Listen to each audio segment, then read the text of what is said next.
Hey, I'm Matt Orfalea, and I had the great opportunity to interview Rutger Bregman, the author of Utopia for Realists. Let's get to it. In your books and articles, you don't just write about basic income. You write about other utopian ideas like open borders.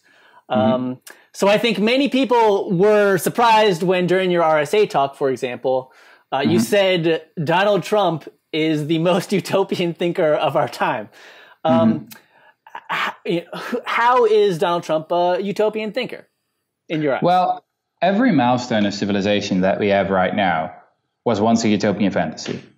The end of slavery, democracy, equal rights for men and women. It was all crazy, ludicrous once, right? And here we are. So what I think, utopian thinking is about making the unrealistic realistic, making the impossible inevitable. And that works both ways. So just 2 years ago, we found the whole idea of Donald Trump as president of the US completely crazy. And here we are. You know, just a few years ago, the alt-right was a fringe phenomenon, and now it's the establishment. So that's what I mean by the biggest utopian thinker. I think that political change is really determined by the people on the fringes of the debate, not by the people in the center. You know, they just keep the system as it is. If you want to change the world, you need to be unrealistic, unresponsible, impossible, you name it, because then you just redefine what is seen as possible. Now, for most of Western history, of industrial history, it was the left that was impossible and unrealistic. You know, that has always been the case. All these ideals that I've been talking about, like the end of slavery, democracy, the welfare state, all leftist or progressive ideals. The problem nowadays is that the left has completely forgotten how to think in utopian terms. You know, it only knows what it's against. Yeah. And it's against a lot of things, you know, against austerity, against the establishment, against homophobia, against racism, against growth, against blah, blah, blah. There's even a book recently published with the title, Against Everything. Well, great. I'm against all those things as well. But you also need to be for something. You know, you need to have a vision of where you want to go.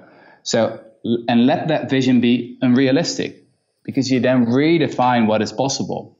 So, yeah, you need two things: an unrealistic vision of where you want to go, and a very realistic plan of what you want to do tomorrow to take that first small step to get there. Yeah, no, I agree. And you know, Trump, man, I mean, saying we're going to build a wall and have Mexico pay for it, we're going to totally dismantle the EPA. These are very, utopian thoughts. And that is utopian, right? Yes, you're right. So, yeah, God, I hope the left... I think that he understands much better how politics works than many people in the center. You know, you've got all these smart people working at think tanks and policy wonks and blah, blah, blah, and many of them don't really understand how you can change the world. Yeah, they just criticize him instead of coming up with their own utopian ideas to push back against it. Yeah. And what's also really important is to develop a different kind of language. For example, what the left often does is frame their arguments in terms of caring. Oh, here are all these poor people. We should pity them and we should help them. Well, guess what? Most people hate the Good Samaritan. They don't want to be helped by some kind of paternalist who's so fond of him or herself. What you should do is use right-wing language to defend progressive ideals.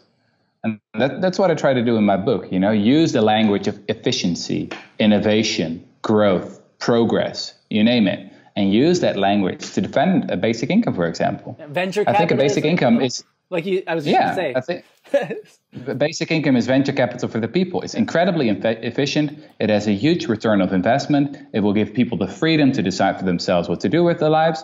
It will get rid of the nanny state that's trying, and all the paternalists, etc., etc. It will enable people to be innovative, to be entrepreneurial, etc., etc. You see, it's all right-wing language that I'm using here to defend the basic income.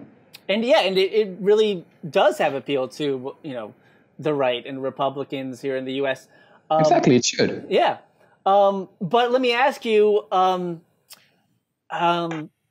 lot of basic income supporters that I'm in touch with are worried that Trump or the Republican Party would frame basic income as an anti-immigration policy because it would go to only legal American citizens. Do you think it would be good if Trump starts talking about basic income? Or do you think there's, reason to be concerned that basic income will get framed as an anti-immigrant policy rather than a humanitarian policy like you frame it as?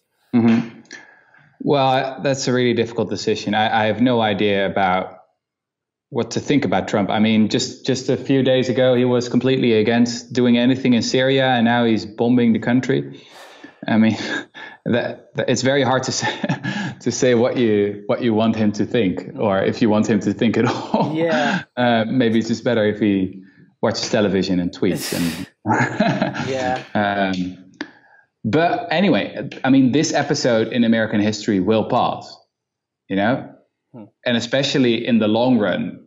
I think I'm 28, and real history isn't determined in just a few years by politicians who are now working in Washington. Real history is determined by ideas, and those ideas always originate on the fringes, on people blogging, on people making YouTube videos, on people talking about it, et cetera, et cetera. And then when everyone is convinced that we need to talk about a new idea, then politicians will talk about it as well. So Donald Trump is, I think, basically the result of a very long process. It's not the beginning of something. I mean, Rutger, thanks for joining me. I mean, I could talk with you for a while. I have lots of questions, but why don't you leave us with anything else you want to say, and definitely, tell us all about your new book. Sure. Well, I'd just like to emphasize that I meet a lot of people that have read my book, but are a little bit, pessimistic and think that, well, this will never happen. What I think is really important to, as I said, stop watching the television, meet real people, and spread the word.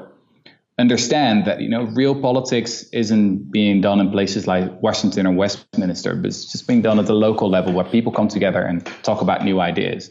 And then, you never get to utopia in one big leap or something, one big step. It's a lot of small steps. And then after 20 or 30 years, you can see that you've walked an extraordinary distance. I think that's what it's all about. But cynicism is our biggest enemy. All right. Thanks again for joining me, Rutger. I'll let you get back to that, your important work. Okay. Keep it going, man. Keep it going. Keep it up. Love it.